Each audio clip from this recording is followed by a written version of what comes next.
ಮೊದಲನೇದಾಗಿ ದೊಡ್ಡವರು ಒಂದು ಮಾತು ಹೇಳ್ತಾರೆ, ಸವಾಸದಿಂದ ಸನ್ಯಾಸಿ ಕೆಟ್ಟ ಅಂತ. ಅದು ಇವತ್ತು ನನಗೆ ನಿಜ ಅನ್ನಿಸ್ತಾ ಇದೆ. ಯಾಕೆ ಗೊತ್ತಾ? ಕೇವಲ 15ರಿಂದ ಅಥವಾ 18ರಿಂದ 20 ವರ್ಷ ವಯಸ್ಸಿನ ಹುಡುಗನ ಜೀವನ ಬರ್ಬಾದ್.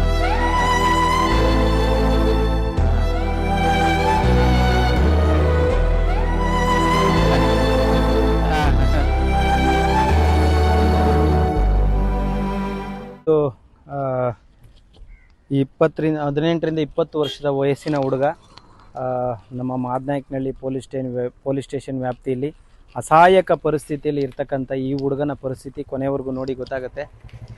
ಈತನ ಹೆಸರು ಬಂದ್ಬಿಟ್ಟು ಓಬ್ಳೇಶ್ ಅಂತೆ. ಕೂಲಿ ಕೆಲಸ ಮಾಡ್ತಿದ್ರಂತೆ, ಎಜುಕೇಷನ್ ಇಲ್ಲ, ಸ್ಕೂಲ್ಗೆ ಹೋಗಲಿಲ್ಲ, ಸ್ಕೂಲಿಗೆ ಸೇರಲಿಲ್ಲ, ಅಪ್ಪ ಅಮ್ಮ ಎಲ್ಲಿದ್ದಾರೆ ಅಂತ ಸರಿಯಾದ ಮಾಹಿತಿ ಇಲ್ಲ. ಊರ ಹೆಸರು ಕೇಳಿದ್ರೆ KGF ಅಂತ ಹೇಳ್ತಾರೆ. ನೋಡೋಣ ಏನಾಗಿದೆ ಏನು ಬಿಟ್ಟಿದೆ ಅಂತ. ಇವ್ರ ಹೆಸರು ಬಂದ್ಬಿಟ್ಟು ಓಬ್ಳೇಶ್ ಅಂತೆ. ಏನು ಹೆಸರು ಇವರೇ ನಿಮ್ಮದು? ಓಬ್ಳೇಶು. ಎಷ್ಟು ವಯಸ್ಸು? 25 ಆಗಿದೆಯಾ? ಯಾವ ಊರು? ಕೋಲಾರ. ಏನಾಗಿರೋದು ಕಣ್ಣು? ಗ್ಯಾಂಡೀಸು. ಯಾಕೆ ಗ್ಯಾಂಡೀಸ್ ಈ ವಯಸ್ಸಿಗೆ? ಎಣ್ಣೆ ಜೋರಾಗಿ ಮಾತಾಡಬೇಕು. ಎಣ್ಣೆ ಹೊಡೆದ್ರಾ? ಏನಾಗಿರೋದು? ಗ್ಯಾಂಡೀಸ್ ಆಗಿದೆಯಾ? ಏನಕ್ಕಾಯ್ತು ಗ್ಯಾಂಡೀಸು? ಎಣ್ಣೆ ಹೊಡೆದು. ಎಷ್ಟು ಹೊಡಿತಿದ್ರಿ ಎಣ್ಣೆ? ಹುಡುಗರ ಜೊತೆ ಸೇರಿ ಎಣ್ಣೆ ಹೊಡಿತಿದ್ರಿ. ಎಷ್ಟು ಹೊಡಿತಿದ್ರಿ? ಹೌದಾ, ಸರಿ ಆಯ್ತು.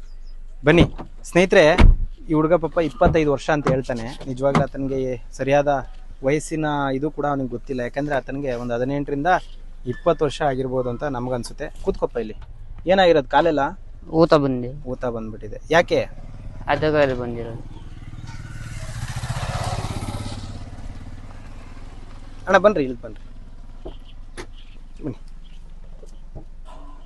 ಬಾಡಿ ಎತ್ತಿ, ಇದೆತ್ತಿ, ಶರ್ಟ್ ಎತ್ತಿ ಬಿಡಿ. ಮಾಂಸನೇ ಇಲ್ವಲ್ಲಪ್ಪ. ಬಾ ಅಣ್ಣ, ಬನ್ರಿ. ಸ್ನೇಹಿತರೆ ನಮಸ್ಕಾರ, ನಾನು ನಿಮ್ಮ ಪ್ರೀತಿಯ ಜನಸ್ನೇಹಿ ಯೋಗೇಶ್. ಮೊದಲನೇದಾಗಿ ದೊಡ್ಡವರು ಒಂದು ಮಾತು ಹೇಳ್ತಾರೆ, ಸವಾಸದಿಂದ ಸನ್ಯಾಸಿ ಕೆಟ್ಟ ಅಂತ. ಅದು ಇವತ್ತು ನನಗೆ ನಿಜ ಅನ್ನಿಸ್ತಾ ಇದೆ. ಯಾಕೆ ಗೊತ್ತಾ?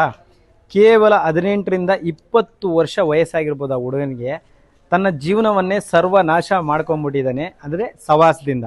ಯಾರು ಸವಾಸ ಮಾಡಿ ಈ ಥರ ಆದ ಅಂತ ನಿಮಗೆ ಗೊತ್ತಾಗಬೇಕು ಅಂದರೆ ಈ ವಿಡಿಯೋನ ಕೊನೆವರೆಗೂ ನೋಡಬೇಕಾಗತ್ತೆ. ಜೊತೆಗೆ ಈ ವಿಡಿಯೋ ನೋಡಿದ ಮೇಲೆ ನಿಮ್ಮ ಅನಿಸಿಕೆ ಅಭಿಪ್ರಾಯಗಳನ್ನ ಕಮೆಂಟ್ ಮುಖಾಂತರ ತಿಳಿಸ್ಬೇಕಾಗತ್ತೆ. ಜೊತೆಗೆ ನಿಮ್ಮ ಮನೆಯಲ್ಲೂ ಕೂಡ ಚಿಕ್ಕ ಮಕ್ಕಳು ಖಂಡಿತವಾಗ್ಲಿರ್ತಾರೆ, ಅದು ಹುಡುಗಿರಾಗಿರ್ಬೋದು ಅಥವಾ ಹುಡುಗರಾಗಿರ್ಬೋದು. ಪ್ರತಿಯೊಬ್ಬರಿಗೂ ಕೂಡ ಈ ವಿಡಿಯೋನ ಪ್ರತಿಯೊಂದು ಮಗುವಿಗೂ ತೋರಿಸಿದಾಗ ಅಟ್ಲೀಸ್ಟ್ 1% ಆದರೂ ಬದಲಾವಣೆ ಬರ್ಬೋದು ಅನ್ನೋದು ನನ್ನ ಒಂದು ಮಹದಾಸೆ. ಹಾಗಾಗಿ ಪ್ರತಿಯೊಬ್ಬರು ಕೂಡ ಈ ವಿಡಿಯೋನ ಕೊನೆವರೆಗೂ ನೋಡಿ. ಜೊತೆಗೆ ವಿಡಿಯೋ ಬರೀ ನೋಡೋದಲ್ಲ, ನಿಮ್ಮ ಸ್ನೇಹಿತರುಗಳಲ್ಲೂ ಮಕ್ಕಳಿರ್ತಾರೆ, ನಿಮ್ಮ ಸ್ನೇಹಿತರುಗಳಲ್ಲೂ ಚಿಕ್ಕ ಹುಡುಗರು ಇರ್ತಾರೆ, ಅಥವಾ ವಿದ್ಯಾರ್ಥಿಗಳಿರ್ತಾರೆ, ವಿದ್ಯಾರ್ಥಿನಿ ಇರ್ತಾರೆ. ಅಂಥವ್ರಿಗೆ ಈ ವಿಡಿಯೋನ ಅತಿ ಹೆಚ್ಚು ಶೇರ್ ಮಾಡಿ. ಯಾಕೆ ಅಂತ ಹೇಳಿದ್ರೆ ನಮ್ಮ ಸಮಾಜದಲ್ಲಿ ಸಾಕಷ್ಟು ಜನರ ಬದಲಾವಣೆಯ ಅವಶ್ಯಕತೆ ಇದೆ. ಆ ಬದಲಾವಣೆಯ ಅವಶ್ಯಕತೆಗೆ ಈ ವಿಡಿಯೋ ಬಹಳ ಮುಖ್ಯ ಆಗತ್ತೆ ಅಂತ ನಾನು ಕೂಡ ಭಾವಿಸ್ತೀನಿ. ಸೊ ಪ್ರತಿಯೊಬ್ಬರು ಕೂಡ ಈ ವಿಡಿಯೋನ ಕೊನೆವರೆಗೂ ನೋಡಿ. ಸವಾಸದಿಂದ ಸನ್ಯಾಸಿ ಕೆಟ್ಟ ಅನ್ನೋ ಒಂದು ಮಾತಿಗೆ ಈ ಒಂದು ವಿಡಿಯೋ ಸಾಕ್ಷಿ ಆಗುತ್ತೆ ಇವತ್ತು. ಸೊ ಪ್ರತಿಯೊಬ್ಬರು ಕೂಡ ಈ ವಿಡಿಯೋನ ಕೊನೆವರೆಗೂ ನೋಡಿದ್ರೆ ಮಾತ್ರ ನಿಮಗೆ ವಿಷಯಗಳು ಅರ್ಥ ಆಗುತ್ತೆ. ಸುಮ್ಮನೆ ಅರ್ಧಂಬರ್ಧ ನೋಡಿ ನನಗೇನು ಅರ್ಥ ಆಗಲಿಲ್ಲ ಅಂತ ಅನ್ಕೊಳಕ್ ಹೋಗ್ಬೇಡಿ. ಈ ವಿಡಿಯೋನ ಕೊನೆವರೆಗೂ ನೋಡಿ. ಕೇವಲ 15ರಿಂದ ಅಥವಾ 18ರಿಂದ 20 ವರ್ಷ ವಯಸ್ಸಿನ ಹುಡುಗನ ಜೀವನ ಬರ್ಬಾದ್. ನೋಡಿ ತೋರಿಸ್ತೀನಿ.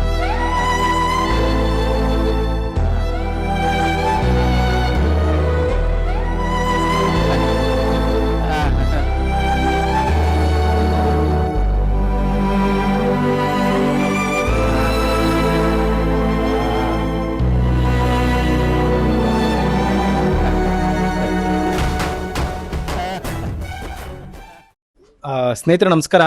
ಮೊದಲನೇದಾಗಿ 18ರಿಂದ 20 ವರ್ಷ ವಯಸ್ಸಿನಲ್ಲೇ ಸವಾಸ ದೋಷದಿಂದ ಬೀದಿ ಪಾಲಾದ ಒಂದು ಕರುಣಾಜನಕ ಕತೆ. ನಿಜವಾಗ್ಲೂ ಮಾರ್ಕೆಟ್ಗಳಲ್ಲಿ ಅಲ್ಲಿ ಇಲ್ಲಿ ಬಸ್ ಸ್ಟಾಪ್ಗಳ ಹತ್ರ ಅಂಗಡಿಗಳ ಹತ್ರ ಮಲಗಿ ತನ್ನ ಜೀವನವನ್ನು ಕಳೀತಾ ಇದ್ದಾರಂತೆ. ಭಾಳ ಬೇಜಾರಾಗುತ್ತೆ. ಯಾಕೆ ಅಂತ ಹೇಳಿದ್ರೆ ಈ ಥರ ಪರಿಸ್ಥಿತಿಗೆ ಬರೋದಕ್ಕೆ ಕಾರಣ ಬೇರೆ ದೇವರು ಅಂತ ನಾವು ಹೇಳಂಗಿಲ್ಲ. ಇವಾಗ ದೇವ್ರ ಮೇಲೆ ಹೇಳಂಗೂ ಇಲ್ಲ, ಅವ್ರ ಫ್ಯಾಮಿಲಿ ಮೇಲೂ ನಾವು ಹೇಳಂಗಿಲ್ಲ, ತಪ್ಪಾಗುತ್ತೆ. ಈಗ ಕೇವಲ 18ರಿಂದ 20 ವರ್ಷ ವಯಸ್ಸಿನ ಹುಡುಗನ ಪರಿಸ್ಥಿತಿ ನೀವೆಲ್ಲ ನೋಡ್ತಾ ಇದ್ದೀರಾ ಅಂತ ಅನ್ಕೋತೀನಿ. ಏನಾಗಿದೆ ನಿಮ್ಗೆ? ಜಾಂಟೀಸ್ ಆಗಿದೆ. ಗ್ಯಾಂಡೀಸ್ ಆಗಿದೆ. ಯಾಕಾಯ್ತು ಗ್ಯಾಂಡೀಸು? ಎಣ್ಣೆ ಹೊಡೆದು ಎಣ್ಣೆ ಹೊಡೆದಿ. ಎಷ್ಟನೇ ವರ್ಷಕ್ಕೆ ಶುರು ಮಾಡಿದ್ರಿ ನೀವು ಎಣ್ಣೆ ಹೊಡಿಯಕ್ಕೆ? ಅವು ಒಂದು 15 ವರ್ಷ. 15 ವರ್ಷಕ್ಕೆ ಸ್ಟಾರ್ಟ್ ಮಾಡ್ಬಿಟ್ರೆ ಎಣ್ಣೆ ಹೊಡಿಯಕ್ಕೆ? 15 ವರ್ಷ. ಆಗ ಹುಡುಗರ ಜೊತೆ ಸೇರ್ತಿದ್ದೆ, ಅವಾಗ ಬಿಟ್ಟೆ ಮತ್ತೆ. ಎಷ್ಟು ಕ್ವಾರ್ಟರ್ ಹೊಡಿತೀರಾ ದಿನ ಹಂಗಾದ್ರೆ? ಒಂದು ಎಷ್ಟು ಸಂಪಾದನೆ ಮಾಡ್ತಿದ್ರಿ? 100-200. ದುಡ್ದಿದ್ದೆಲ್ಲ ಎಣ್ಣೆಗೆನೆ. ಮನೆಗೆ ಏನ್ ಕೊಡ್ತಿದ್ರಿ ಮತ್ತೆ? ಮನೆಯಲ್ಲೂ ಮನೇನೇ ಇಲ್ಲ, ಅದಕ್ಕೆ ಕುಡ್ದು ಮನೆ ಕತ್ತಾ ಇದ್ರಿ ಎಲ್ಲಂದ್ರಲ್ಲಿ. ಈಗ ಜೀವ ಪೂರ್ತಿ ಹೋಯ್ತಲ್ಲ, ಬರ್ತಾರ ಸ್ನೇಹಿತರು ಕಾಪಾಡಕ್ಕೆ? ಎಷ್ಟು ಜನ ಸ್ನೇಹಿತರಿದ್ದಾರೆ? ಈಗಿಲ್ಲ. ಈಗಿಲ್ಲ, ಅವಾಗ ಆಗಿದ್ದು ಎಷ್ಟು ಜನ ಇದ್ರು? ಇದ್ರು ಒಂದು 5-6 ಜನ. 5-6 ಜನ ಕಷ್ಟಕ್ಕೆ ಬರ್ತಾ ಇದ್ರ ಇಲ್ಲ ಎಣ್ಣೆ ಹೊಡಿಯಕ್ ಬರ್ತಿದ್ರ? ಅವ್ರ ಪಾಡ್ಗೆ ಅವ್ರು ಎಣ್ಣೆ ಹೊಡೆಯೋದು. ಎಣ್ಣೆ ಹೊಡಿಯಕ್ ಮಾತ್ರ ಬರ್ತಾ ಇದ್ರು. ಈಗ ಕಷ್ಟ ಬಂದಿದೆಯಲ್ಲ, ಕರಿತೀರಾ? ಬರ್ತಾರ? ಬರಲ್ಲ. ಯಾಕೆ? ಅಷ್ಟೇ, ಅವ್ರ ಕೆಲಸ ಮುಗೀತು ಹೋಯ್ದು. ಹೌದಾ? ಏನ್ ಕಲ್ತ್ರಿ ಜೀವನದಲ್ಲಿ ಇಷ್ಟೆಲ್ಲ ಆದ್ಮೇಲೆ? ಹ ಅಲ್ಲಪ್ಪ, 20 ವರ್ಷನೂ ಆಗಿಲ್ಲ ನಿನ್ಗೆ, ನೋಡಿ ಎಷ್ಟು ಧೈರ್ಯವಾಗಿ ಹೇಳ್ತೀಯ ನಾನು ಕುಡಿತಾ ಇದ್ದೆ ಏನಣ್ಣ ಅಲ್ವಾ? ಎಷ್ಟು ಬೇಜಾರಾಗುತ್ತೆ. ಇವತ್ತಿನ ಯುವಕರು ಈ ತರ ಹಾಳಾಗ್ಬಿಟ್ರೆ ಅವತ್ತನ್ನ ನೋಡಿದ್ರೆ ಗೊತ್ತಾಗತ್ತೆ ನಿಮ್ಗೆ. ಕೈ ಕಾಲೆಲ್ಲ ಊದ್ಕೊಂಡ್ಬಿಟ್ಟಿದೆ ಅಣ್ಣ, ನೋಡ್ರಿ ಇಲ್ಲಿ ನಿಮ್ಗೆ ಕಾಣಿಸ್ತಾ ಇದೆಯಾ? ಕೈ ಕಾಲು ಊದ್ಕೊಂಡ್ಬಿಟ್ಟಿದೆ. ಕಣ್ಣು ನೋಡ್ರಿ, ಕಣ್ಣು ಹಳದಿ ಕಲರ್ ತಿರುಗ್ಬಿಟ್ಟಿದೆ. ಏನೇನ್ ಸಮಸ್ಯೆ ಆಗಿದೆ ಒಳಗಡೆ ಇನ್ನೂ ಗೊತ್ತಿಲ್ಲ, ಚೆಕಪ್ ಮಾಡಿದ್ರೇನೆ ಗೊತ್ತಾಗೋದು. ಇವತ್ತಿನ ಯುವಕರು ದುರ್ಚಟಗಳಿಗೆ ದಾಸರಾಗಿ ಹಾಳಾಗಿ ಹೋಗ್ತಿದಾರಣ್ಣ, ಅದೇ ಬಹಳ ಬೇಜಾರಾಗುತ್ತೆ ಅಣ್ಣ. ಏನ್ ಹೇಳಕ್ ಇಷ್ಟಪಡ್ತೀರಣ್ಣ? ಸರ್, ಈಗಿನ ಕಾಲದ ಹುಡುಗರು ಎಲ್ಲ 15 ವರ್ಷದಿಂದನೇ ಸ್ಟಾರ್ಟ್ ಮಾಡ್ಕೊಬಿಡ್ತಾರೆ. ಈಗ ಅದಕ್ಕೆ ನಾವೇನು ಮಾಡಬೇಕು ಅಂದರೆ, ಇಂಥ ಹುಡುಗರನ್ನ ಉದಾಹರಣೆ ತಗೊಂಡು ಈ ವಿಡಿಯೋ ಎಲ್ರಿಗೂ ಸ್ವಲ್ಪ ಸೋಷಿಯಲ್ ಮೀಡಿಯಾದಲ್ಲಿ ಹಾಕ್ಬಿಟ್ಟು ಅವ್ರಿಗೆ ಇವನಂಥ ಹುಡುಗರಿಗೆ ಉದಾಹರಣೆ ಕೊಟ್ಟು ಕುಡಿಯೋದನ್ನು ಅರಿವು ಮೂಡಿಸ್ಬೇಕು. ಅರಿವು ಮೂಡಿಸಿದ್ರೆ ಈ 15ರಿಂದ 20 ವರ್ಷದ ಹುಡುಗರು ಎಲ್ಲ ನೋಡಿಬಿಟ್ಟು ತಿಳ್ಕೊಬೇಕು. ಯಾಕೆಂದರೆ ಇವಾಗ ಇವ್ರಿಗೆ 25 ಆಗಿದ್ದ ಇನ್ನೂ ಗ್ಯಾರಂಟಿ ಇಲ್ಲ. 20ರಿಂದ 21-22 ಒಳಗೆ ಇರ್ತೈತೆ. 25 ವರ್ಷಕ್ಕೆ ಅನಾಥಾಶ್ರಮ ಸೇರಿಸ್ಕೊಬಿಟ್ರೆ, ಅಕಸ್ಮಾತ್ ತಂದೆ ತಾಯಿ ಇಲ್ಲ ಅಂತೇಳಿ ಏನೋ ಸೇರ್ಕೊಬಿಡ್ರೆ, ತಂದೆ ತಾಯಿ ಇರೋರು ಇದೇ ಬುದ್ಧಿ ಕಲ್ತ್ಕೊಬಿಟ್ರೆ ನಾಳೆ ಬೆಳಗ್ಗೆ ಅವ್ರ ತಂದೆ ತಾಯಿ ಎಷ್ಟು ಕಷ್ಟ ಬೀಳ್ತಾರೆ ಕರೆಕ್ಟಾ? ಅದಕ್ಕೋಸ್ಕರ ಈಗ್ಲಿಂಟನೇ ಈ ವಿಡಿಯೋ ಪಬ್ಲಿಸಿಟಿ ಮಾಡಿ ಇದನ್ನೆಲ್ಲ ನೋಡಿಬಿಟ್ಟು ಹುಡುಗರು, ಈಗಿನ ಕಾಲದ ಹುಡುಗರು ಇದನ್ನ ನೋಡ್ಬಿಟ್ಟು ತಿಳ್ಕೊಬೇಕು. ಏನಂತ ತಿಳ್ಕೊಬೇಕು ಅಂದ್ರೆ, ಈಗ್ಲಿಂಟ ಎಣ್ಣೆ ಮುಟ್ಟಬಾರ್ದು, ದುಡ್ಚಟಗಳಿಗೆ ದಾಸರಾಗಬಾರ್ದು. ಇನ್ನೊಂದೇನಂದ್ರೆ ದುಡಿಬೇಕು, ಇಲ್ಲ ಓದಬೇಕು. ಓದ್ಮೇಲೆ ಒಳ್ಳೆ ಕೆಲಸ ಬಂದ್ಮೇಲೆ ಇವನೇನೋ 1ನೇ ಕ್ಲಾಸು ಸ್ಕೂಲ್ ಮೆಟ್ಲೆ ಹತ್ತಿಲ್ವಂತೆ, ಸ್ಕೂಲ್ ಮೆಟ್ಲು ಕೂಡ ಹತ್ತಿಲ್ವಂತೆ. ಈಗ ಅನಾಥಾಶ್ರಮಕ್ಕೆ ಬಂದವನು.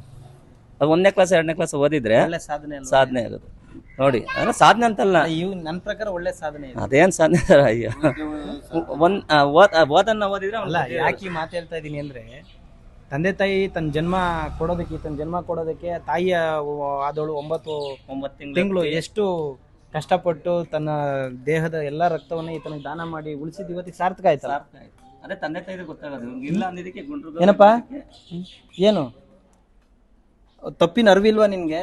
ಆಯ್ತು. ಏನ್ ಅರಿವಿದೆ? ನಂದೇ ತಪ್ಪು ಅನಿಸ್ತೈತಿ. ಏನ್ ತಪ್ಪಾಗಿದೆ? ಈ ತರ ಮಾಡ್ಕೊಂಡಿರೋದು. ಈಗ ಯಾರು ಕಾಪಾಡ್ತಾರಪ್ಪ? ಯಾರು ಕಾಪಾಡಲ್ಲ. ಮತ್ತೆ ಏನಾಗ್ಬೇಕು ಇವಾಗ ನಿಮ್ಗೆ? ನಿನ್ನಂಗೆ ಏಜ್ ಹುಡುಗರು ಕುಡಿತಾರಲ್ಲ, ಅವ್ರಿಗೆ ಏನ್ ಮೆಸೇಜ್ ಹೇಳ್ತೀಯಪ್ಪ ನಿನ್ ಕಡೆಯಿಂದ? ಇನ್ನೊಂದ್ಸತಿ ಈ ತರ ನಮ್ಮ ಏಜಿರೋ ಹುಡುಗರುಗಳೆಲ್ಲ ಯಾರು ಕುಡಿಬಾರ್ದು, ಒಳ್ಳೆತನ ಇರ್ಬೇಕು. ಅದರ ಬಾರೋರೆಲ್ಲ ಎಣ್ಣೆ ಕೊಡ್ಬಾರ್ದು.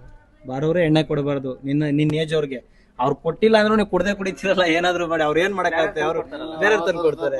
ಅವ್ರಿಗೆ ಬಿಗ್ನೆಸ್ ಆಗ್ಬೇಕು.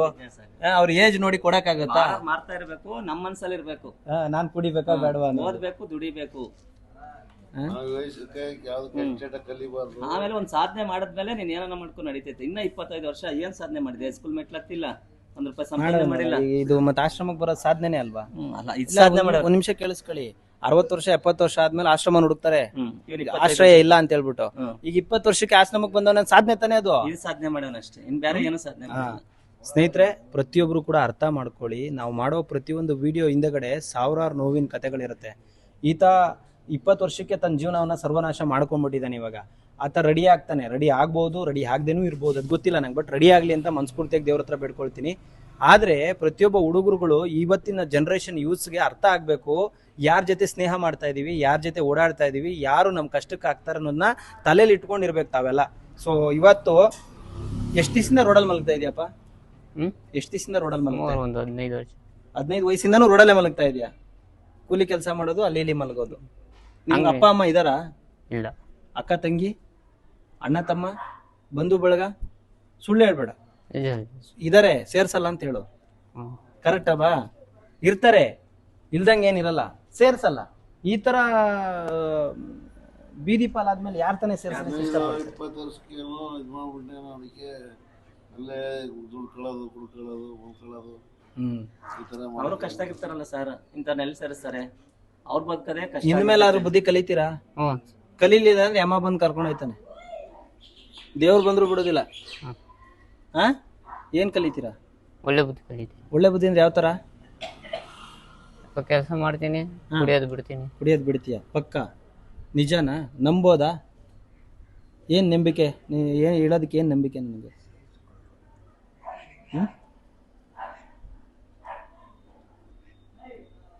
ನಿನ್ನ ಆತ್ಮಸಾಕ್ಷಿಗೆ ಹೇಳು. ಚೆನ್ನಾಗಾದ್ಮೇಲೆ ಬಿಡ್ತೀರಾ ನಿಜವಾಗ್ಲೂ? ಒಬ್ಲೇಶ್ ಹೇಳು. ಎಷ್ಟು ಚಿಕ್ಕ ಮುಗ್ಧ, ಇನ್ನು ತಾಯಿ ಗರ್ಭದಿಂದ ಬಂದಂಗ ಅವನ ಪಾಪ ಅಲ್ವಾಣ? ತಪ್ಪಾಗಿ ಅರ್ಥ ಮಾಡ್ಕೊಬೇಡ್ರಿ. ಅವ್ನ ಮುಖ ಲಕ್ಷಣ ಪಾಪ, ಅವ್ನು ಇನ್ನು ತಾಯಿ ಗರ್ಭದಿಂದ ಈಗ ಬಂದಂಗ ಅವನು. ಇನ್ನು ಹಾಲು ಕುಡಿದ್ರ ತುಟಿನೂ ಸರಿಯಾಗಿ ಅವ್ನಿಗೆ ಒಣಗಿಲ್ಲ. ಆಲ್ಕೋಹಾಲ್ ಕುಡಿಯಕ್ ಸ್ಟಾರ್ಟ್ ಅವಾಗಲೇ ಫೈನಲ್ ಸ್ಟೇಜಿಗೆ ಬಂದೆ ಸರ್. ಈ ತರ ತುಂಬಾ ಜನ ಹಾಳಾಗ್ತಿದ್ದಾರೆ ಸರ್. ನಾವ್ ಹೇಳಿದ್ರೆ ಏನೋ ಫೇಸ್ಬುಕ್ ಲೈಕು ಕಮೆಂಟ್ಸು ಇದಕ್ಕೆ ಮಾತ್ರ ವಿಡಿಯೋ ಮಾಡ್ತೀವಿ ಅನ್ಕೋತಾರೆ. ನಮ್ಗೆ ಏನಾಗ್ಬೇಕು ಅದರಿಂದ?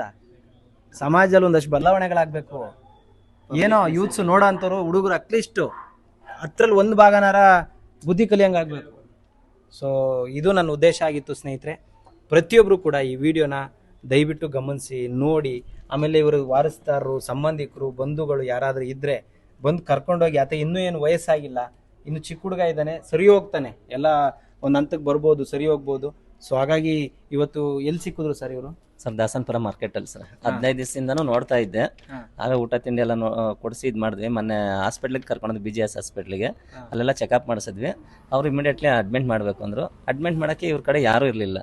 ಯಾರು ಹೋಗ್ತಾರೆ? ಇಲ್ಲ ನಾನು ಹೋಗ್ಬೇಕು, ಯಪ್ಪ ಹೋಗ್ಬೇಕು. ನಾವು 3 ಬಿಸ್ನೆಸ್ ಮಾಡೋರು. ನಮ್ಮದು ನಮ್ಮ ಹೊಟ್ಟೆ ಪಾಡಿಗೆ ತರಕಾರಿ ಮಾರ್ಕೊತೀವಿ, ಆಯಪ್ಪ ಕುಂಬಳಕಾಯಿ ಮಾರ್ತಾನೆ, ಅವ್ರು ನಿಂಬೆಹಣ್ಣು ಮಾರ್ಕೊತಾರೆ. ನಾವು ಬರೀ ಹಾಸ್ಪಿಟ್ಲಿಗೆ ಮಾಡಿಸ್ಬೋದು ಅಷ್ಟೇ, ಇಲ್ಲ ಖರ್ಚು ಮಾಡ್ಬೋದು. ಅದು ಬಿಟ್ಬಿಟ್ಟು ಹಾಸ್ಪಿಟ್ಲಿಗೆ ಅಡ್ಮಿಟ್ ಮಾಡಿ ನಿಂತ್ಕೊಳೋ ಪೇಷನ್ಸ್ ಇರಲ್ಲ ಸರ್. ಅದಕ್ಕೋಸ್ಕರ ನಾವು ಮೊನ್ನೆ ನಿಮ್ಗೆ ಯಾರ್ದೋ ಹತ್ರ ನಂಬರ್ ಇಸ್ಕೊಂಡು ನಿಮ್ಗೆ ಕಾಲ್ ಮಾಡಿದ್ವಿ. ಕಾಲ್ ಮಾಡೋದಕ್ಕೆ ಆಯಿತು ಇದು ಮಾಡಿರಿ ಅಂದಿದ್ದಕ್ಕೆ ನಾವು ಕರ್ಕೊಂಡ್ವಿ ಸರ್. ಲೆಟರ್ ಮಾಡಿದ್ದೀರಾ? ಲೆಟರ್ ಮಾಡಿದ್ದೀವಿ. ಸೊ ಇವರು ನೋಡಿ ಸಣ್ಣ ಪುಟ್ಟ ಕೂಲಿ ಕೆಲಸ ಮಾಡ್ತಾರೆ, ತರಕಾರಿ ವ್ಯಾಪಾರ ಮಾಡ್ತಾರೆ ಎಲ್ಲರೂ. ಪಾಪ ಅವ್ನ ಬಗ್ಗೆ ಎಷ್ಟು ಕಾಳಜಿ ವಹಿಸಿದ್ದೀರಾ ಅಂದರೆ ನೀವು ಮಾಡೋ ಕೆಲಸನ ಬಿಟ್ಬಿಟ್ಟು ಸ್ಟೇಷನ್ಗೆ ಹೋಗಿ ಹಾಸ್ಪಿಟ್ಲಿಗೆ ಕರ್ಕೊಂಡೋಗಿ ಟ್ರೀಟ್ಮೆಂಟ್ ಕೊಡಿಸಿ ನೋಡಿ. ಮಾತನಹಳ್ಳಿ ಪೊಲೀಸ್ ಸ್ಟೇಷನ್ಗೆಲ್ಲ ಕರ್ಕೊಂಡು ಹೋಗಿದ್ದಾರೆ, ಲೆಟ್ರ್ ಮಾಡಿಸಿದ್ದಾರೆ ಪಾಪ. ನೋಡಿ ಸ್ಕ್ಯಾನಿಂಗು ಎಕ್ಸ್ಟ್ರಾ ಎಲ್ಲ ಮಾಡಿಸಿ, ಸ್ಕ್ಯಾನಿಂಗ್ ಮಾಡಿಸಿ, ಬೆಡ್ ರಿಪೋರ್ಟು, ಯೂರಿನ್ ರಿಪೋರ್ಟ್ ಎಲ್ಲ ಮಾಡಿಸಿ. Very good sir. ನಿಮಗೆ ಪ್ರತಿಯೊಬ್ಬರು ಕೂಡ ಈ ಒಂದು ವಿಡಿಯೋನ ಕೊನೆ ತನಕ ನೋಡಿ. ಓಬಳೇಶ್ ಅವರ ಪರಿಸ್ಥಿತಿ ನೋಡಿ ನಿಮ್ಗೆ ಏನು ಅನ್ನಿಸುತ್ತಾ ಕಮೆಂಟ್ ಮುಖಾಂತರ ತಿಳಿಸಿ.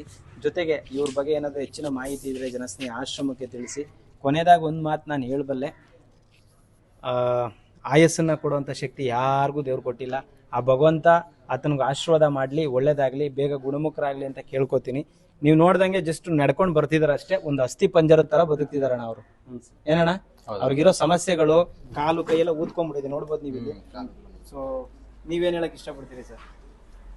ಇದನ್ನೇ ಇವಾಗ ಚಿಕ್ಕ ವಯಸ್ಸಿಂದ ಇವರು ಕುಡಿಯೋದು ಇದು ಮಾಡ್ಕೊಂಡಿದ್ರಲ್ಲ, ಅಭ್ಯಾಸ ಮಾಡ್ಕೊಂಡಿದ್ರಲ್ಲ, ಅದೇನಾಗಿದೆ ಇದಾಗದಲ್ಲ. ಅದು ಮಕ್ಕಳುಗಳು ಅದು ಕಂಟ್ರೋಲ್ ಮಾಡಬೇಕು. ಈಗಿನ ಯುವ ಪೀಳಿಗೆ ಇದೊಂದು ಕೆಟ್ಟ ಇದು ಸಂದೇಶ ಅಂತ ನಾವು ಹೇಳ್ತಿದ್ವಿ. ಅವರು ಎನಿ ಟೈಮು ಡ್ರಿಂಕ್ಸ್ಲೇ ಅಲರ್ಟ್ ಆಗಿಬಿಟ್ಟು ಫುಲ್ಲು ಇದಾಗ್ಬಿಟ್ಟಿದ್ದಾನೆ. ಆದರೆ ಇನ್ನು ಮುಂದಕ್ಕೆ ಯಾರ್ಯಾರು ಯುವಕರುಗಳು ಆ ಥರ ಮಾಡ್ಕೊಬಾರ್ದು, ಮತ್ತು ಆ ಥರ ಇರಲೂಬಾರ್ದು, ಒಳ್ಳೆ ಥರನಲ್ಲಿ ಇರಬೇಕು ಅಂತ ನನ್ನ ಬಯಸಿಕೆ. Thank you. ಸ್ನೇಹಿತರೆ, ಇದು ಓಬಳೇಶ್ವರ ಪರಿಸ್ಥಿತಿ. ತುಂಬ ವಿಚಾರಗಳನ್ನ ನಾನು ಏನು ಹೇಳಕ್ಕೆ ಇಷ್ಟಪಡಲ್ಲ. ಅವ್ರ ಕಂಡೀಷನ್ ನೋಡಿದ್ರೆ ನಿಮ್ಗೆ ಅರ್ಥ ಆಗುತ್ತೆ. ಆಶ್ರಮದಲ್ಲಿ ಇರ್ತೀಯಪ್ಪ? ಇರ್ತೀಯ? ಇಲ್ಲ ಇರ್ತೀನಿ ಅಂದ್ರೆ ಒಳಿಕೆ, ಇಲ್ಲ ಅಂದ್ರೆ ಅರಕೆ, ಹಿಂಗೆ ಗೇಟಿಂದ ಆಚೆ. ಇಲ್ಲಿ ಊಟ ಕೊಡ್ತೀನಿ, ಬಟ್ಟೆ ಕೊಡ್ತೀನಿ, ಎಣ್ಣೆ ಗಿಣ್ಣೆ, ಬೀಡಿ, ಸಿಗರೇಟು, ಮತ್ತೊಂದು ಮಗದೊಂದು ಏನು ಸಿಗಲ್ಲ. ಕೈಲಾಗಿದ್ದು ಕೆಲಸ ಮಾಡಬೇಕು, ಟ್ರೀಟ್ಮೆಂಟ್ ಕೊಡಿಸ್ತೀನಿ. ಫ್ರೀಯಾಗಂತೂ ಊಟ ಹಾಕಲ್ಲ. ಏನಣ್ಣ? ಕರೆಕ್ಟ್ ತಾನೇ ಹೇಳ್ತಿರೋದು? ಯಾಕಂದ್ರೆ ನಿಂಗೆ ಏಜ್ ಇದೆ. ಇಲ್ಲಾಂದ್ರೆ ಏಜ್ ಇರೋರು ಈಗ ನಿನ್ನ ಪರಿಸ್ಥಿತಿ ಯಾಕೆ ಸೇರಿಸ್ಕೊತಾ ಇದ್ದೀನಿ ಅಂದರೆ ನಿನ್ನ ಮುಖ, ನಿನ್ನ ಕೈ, ನಿನ್ನ ಕಾಲು ನೋಡೋಕ್ಕಾಗ್ತಾ ಇಲ್ಲ. ಆ ಒಂದು ಕಾರಣಕ್ಕೆ ಸೇರಿಸ್ಕೊತಾ ಇರೋದು. ಸರಿನಾ? ಇಲ್ಲೇ ಇರಬೇಕು. ಯಾಕಂದ್ರೆ ಅವರು ನಿನ್ನ ಕಷ್ಟಪಟ್ಟು ಕರ್ಕೊಂಬಂದು ಅವ್ರು ಮರ್ಯಾದೆ ಕಾಪಾಡಬೇಕು. ಅರ್ಥ ಆಯ್ತಾ? ಧನ್ಯವಾದಗಳಣ್ಣ ನಿಮಗೂ. ಪಾಪ ಇಷ್ಟೊತ್ತಲ್ಲಿ ಅವ್ರಿಗೆಲ್ಲ ಲೆಟ್ರೆಲ್ಲ ಮಾಡಿಸಿ ಕರ್ಕೊಂಬಂದಿದ್ರ. ದೇವ್ರು ಚೆನ್ನಾಗಿಟ್ಟಿರಲಿ. Thank you so much sir. ಏನು ಹೇಳಕ್ಕೆ ಇಷ್ಟಪಡ್ತೀರಾ ನಮ್ಮ ಆಶ್ರಮದ ಬಗ್ಗೆ? ಸರ್, ನಿಮ್ಮ ವಿಡಿಯೋಲೆಲ್ಲ ನಾನು ಜಾಸ್ತಿ ದಿನದಿಂದ ನೋಡ್ತಾನೆ ಇದ್ದೀನಿ. ಇದು 2ನೇ ಪೇಷಂಟ್ ನನ್ನ ಕಡೆಯಿಂದ. ಪ್ರದೀಪ್ ಅಂತ ಹೇಳ್ಬಿಟ್ಟು ಒಂದ್ಸಲ ನಿಮ್ಗೆ ಕಾಲ್ ಮಾಡಿ ಕಳಿಸಿದ್ದೆ. ಈರುಳ್ಳಿ ಮಂಡಿ ಹತ್ರ. Okay okay. ಅದಕ್ಕೆ ಇವರು ನಾನು ನೋಡ್ಬಿಟ್ಟು ಇವ್ನಿಗೆ ಹಾಸ್ಪಿಟ್ಲಿಗೆಲ್ಲ ನೋಡಿಸಿದ್ಮೇಲೆ ಇವ್ರು ವಾರ ಸರ್ ಯಾರನ್ನ ಬರ್ತಾರೆ ಅಂತ ಹೇಳ್ಬಿಟ್ಟು ನೋಡಿದ್ವಿ. ಪಾಪ ಇವರು ಎಲ್ಲ ದುಡ್ಡು ಖರ್ಚು ಮಾಡಿದ್ರು, ಇವರು ಬಾಜಣ್ಣ ಅಂತ ಹೇಳ್ಬಿಟ್ಟು, ಅರುಣ್ ಕುಮಾರ್ ಅಂತ ಹೇಳ್ಬಿಟ್ಟು ಎಲ್ಲರೂ ಸಹಾಯ ಮಾಡಿದ್ರು ಸರ್. ನಾನು ಓಡಾಡಿ ಎಲ್ಲ ಮಾಡಿಸಿದ್ದು ಅಷ್ಟೇ, ಸುಳ್ಳಾಗಿ ಹೇಳ್ಬೇಕು. ಏನಂದ್ರೆ ಇವನೊಬ್ಬನು ಚೆನ್ನಾಗಿರ್ಲಿ ಅಂತ. ಆದರೆ ವಾರಸ್ದಾರ್ಗೆಲ್ಲ ಯಾರನ್ನ ನೋಡಿದ್ವಿ, ಯಾರೂ ಸಿಗ್ಲಿಲ್ಲ ಸರ್. ಅದಕ್ಕೋಸ್ಕರ ನೀವು ಜ್ಞಾಪನ ಬಂದ್ರಿ, ಯಾಕಂದ್ರೆ ನಿಮ್ಮ ವಿಡಿಯೋನೆಲ್ಲ ನೋಡ್ತಾ ಇರ್ತೀನಿ. ಇವನ್ನೆಲ್ಲ ಎಲ್ಲೂ ಬದುಕಲ್ಲ, ಇಲ್ಲಿ ಹೋದ್ರೆ ಈ ಜಾಗದಲ್ಲಿ ಬದುಕ್ತಾವನೆ. ಈಗ ಪ್ರದೀಪ್ ಅಂತ ಪೇಷಂಟ್ ನಾನು ಕಳ್ಸಿದ್ದಕ್ಕೆ ಇವತ್ತು ನಿಮ್ಮ ಇದರಲ್ಲಿ ಬಂದ್ಮೇಲೆ ಅವ್ನಿಗೆ ಚೆನ್ನಾಗಿ ಅವನಿಗೆ ಇವತ್ತು ನಾಲ್ಕೆ ಮೆಸ್ ಅವನಂತೆ. ಒಂದ್ಸಲ ಫೋನ್ ಮಾಡಿದ್ದ ನನಗೆ, ಫೋನ್ ಮಾಡಿದ್ದೆ, ಮಮ್ಮ ಒಳ್ಳೆ ಜಾಗಕ್ಕೆ ಸೇರಿಸಿದ್ಯಾ ನೋಡಿ. ಅವತ್ತು ಅವನು ಎದ್ದೊಳಕ್ಕೆ ಕೂಡ ಪರಿಸ್ಥಿತಿ ಇದ್ದಾನೆ. ಇವತ್ತು ಮ್ಯಾಕೆ ಮ್ಯಾಸನ್ ಅಂದರೆ ನನಗೊಂಥರ ಖುಷಿ ಆಯಿತು. ಅದಕ್ಕೆ ನೀನು ಇಂಥ ಜಾಗಕ್ಕೆ ಹೋಗಪ್ಪ, ಅಲ್ಲಿ ನೀನು ಚೆನ್ನಾಗಿರ್ತೀಯ. ಇಲ್ಲಿ ಯಾರು ನೋಡ್ಕೊಳಲ್ಲ, ನಾನು ನೋಡ್ಕೊಳಲ್ಲ. ಇವರು ದುಡ್ಡು ಕೊಡ್ತಾರೆ, ನೋಡ್ಸೋರು ಯಾರೂ ಇಲ್ಲ. ಅವರು ದುಡ್ಡು ಕೊಡ್ತಾರೆ, ಎಲ್ಲರೂ ದುಡ್ಡು ಕೊಡ್ತಾರೆ ಸರ್. ಅಲ್ಲಿ ನಿಂತ್ಕೊಂಡು ನೋಡ್ಸೋರು ಯಾರೂ ಇರಲ್ಲ ಸರ್. ಅದಕ್ಕೋಸ್ಕರ ನಿಮ್ಮ ಬಗ್ಗೆ ನಾನೆಲ್ಲ ತಿಳ್ಕೊಂಡಿದ್ದೆ ಸರ್. ಎಲ್ಲ ನಿಮ್ಮ ವಿಡಿಯೋ ಪ್ರತಿಯೊಂದು ನೋಡ್ತಾ ಇರ್ತೀನಿ. ಗಜೇಂದ್ರನಿಂದ ಹಿಡ್ದು ಗಜ ಅದರಿಂದ ಹಿಡ್ದು ಎಲ್ಲ ನೋಡ್ತಾ ಇರ್ತೀನಿ. ನೀವು ಲೈಕು ಕೊಡ್ತಾ ಇರ್ತೀನಿ. ಅದಕ್ಕೋಸ್ಕರ ನಾನು ಖುಷಿಯಾಗಿ ನಾನು ಇಲ್ಲಿಗೆ ಕರ್ಕೊಂಬರ್ಬೇಕು ಅಂತ ಹೇಳ್ಬಿಟ್ಟು ನನ್ನ ಫ್ರೆಂಡ್ಸ್ಗೆಲ್ಲ ಮೊನ್ನೆ ಮಾತಾಡಿದೆ. 4-5 ದಿವಸ ಮುಂಚೆ ಮಾತಾಡಿ ಆಮೇಲೆ ನಿಮ್ಮ ನಂಬರ್ ಕಾಂಟ್ಯಾಕ್ಟ್ ಮಾಡ್ಕೊಂಡು ನಿಮ್ಗೆ ಫೋನ್ ಮಾಡಿದೆ. ನೀವು ನೆನ್ನೆ ಮಾತಾಡಿದ್ರಲ್ಲ, ಹಣ ಲೆಟ್ರ್ ತಗೊಂಬಂದ್ರೆ ಸೇರಿಸ್ಕೊಂತೀವಿ. ನಮಗೆ ಖುಷಿ ಆಯ್ತು ಸರ್. ಯಾಕಂದರೆ ಎತ್ತು ತಂದೆ ತಾಯಿನೇ ಸಾಕಿದ್ದು ಅಂತ ಟೈಮಲ್ಲಿ 100 ಜನಕ್ಕೆ ನೀವು ಇಲ್ಲಿ ಕರ್ಕೊಂಬಂದು ಅನ್ನ ಕೊಡ್ತಾ ಇದ್ದೀರಂದ್ರೆ ಅದು ಖುಷಿ ನಮಗೆ ಸರ್. ಹೊಟ್ಟೆ ಮಕ್ಕಳೇ ಹಾಕಲ್ಲ ಸರ್ ತಂದೆ ತಾಯಿಗೆ ಊಟ ಅಂತ ಪರಿಸ್ಥಿತಿ ನಾನು ನೋಡಿದ್ದೀನಿ. ಮಗ ಒಂದ್ ಹತ್ರ ಇರ್ತಾನೆ, ಅಪ್ಪ ಅಮ್ಮ ಒಂದ್ ಹತ್ರ ಇರ್ತಾರೆ. ಅವನ ಹತ್ರ ಕೋಟ್ ಹೇಳಿದ್ರು ಎತ್ತು ತಂದೆ ತಾಯಿಗೆ ಊಟ ಆಗ್ತಾ ಇಲ್ಲ. ಆಗ್ತಾವ್ರ? ನಾನು ಕಣ್ಣಾರ ನೋಡಿದ್ದೀನಿ. ನಾನೇ ಎಷ್ಟೋ ಸಲ ಬೈದೀನಿ, ಅಪ್ಪ ಅಮ್ಮನ ಚೆನ್ನಾಗಿ ಸಾಕೊಳ್ರು ಅಂತ. ಆದರೆ ಅಂಥ ಪರಿಸ್ಥಿತಿಯಲ್ಲ ನೀವು ಇಷ್ಟೊಂದು ಜನ ಇಲ್ಲಿ ಕರ್ಕೊಂಬಂದ್ಬಿಟ್ಟು ಇಲ್ಲಿ ಸಾಕ್ತಾ ಇದ್ದೀರಂದ್ರೆ ನೀವು ದೇವ್ರು ಸರ್. ನಿಮಗೂ ಕೂಡ ದೇವ್ರು ಒಳ್ಳೇದು ಮಾಡಲಿ ಸರ್. ಒಂದು ಪುಣ್ಯದ ಕೆಲಸ ಮಾಡಿದ್ರ, ಒಳ್ಳೆ ಬುದ್ಧಿ ಕಲಿಯೋದು ಬಿಡೋದು ಆತನಿಗೆ ಬಿಟ್ಟಿದ್ದು. ಒಳ್ಳೆ ದಾರಿಲಿ ಹೋಗಪ್ಪ ಅಂತ ನಾನು ನೀವು ಹೇಳ್ಬೋದು ಅಷ್ಟೇ. ಕರೆಕ್ಟ್ ಅಲ್ವಾ? ಒಳ್ಳೆ ದಾರಿಲಿ ಹೋಗೋಕೆ ನಾವು ಹೇಳ್ಬೋದಷ್ಟೇ, ಅದ್ರ ಪ್ರಯತ್ನ ಆತನೇ ಮಾಡಬೇಕು ಸರ್. ಖಂಡಿತ ಸರ್, ಈಗ ನಾವು ನಮ್ಮ ಫ್ರೆಂಡ್ಸ್ ಎಲ್ಲ ತರಕಾರಿ ಮಾರ್ಕೆಟ್ ಆಗಿದ್ದೀವಿ. ನಾವೆಲ್ಲ ಡಿಸೈಡ್ ಮಾಡಿ ಭೋಜಣ್ಣರಾಗಲಿ, ಕೆಂಚಣ್ಣರಾಗಲಿ, ಹೇಮಂತ್ ಕುಮಾರ್ ಅಂತ ಹೇಳ್ಬಿಟ್ಟು, ಮಹೇಶ್ ಅಂತ ಹೇಳ್ಬಿಟ್ಟು, ಮುನಿಯಾ ಅಂತ ಹೇಳ್ಬಿಟ್ಟು 5 ಜನ ಸೇರಿಬಿಟ್ಟು ಒಂದು ವಾರಕ್ಕೆ 1 ಲೋಡ್ ತರಕಾರಿ ಕಳಿಸ್ಬೇಕು ಅಂತ ನಿಮಗೆ ನಾವು ಆಲ್ರೆಡಿ ಮಾತಾಡ್ಕೊಂಡು ಇಲ್ಲಿ ಭಾಳ ಒಳ್ಳೆಯದು.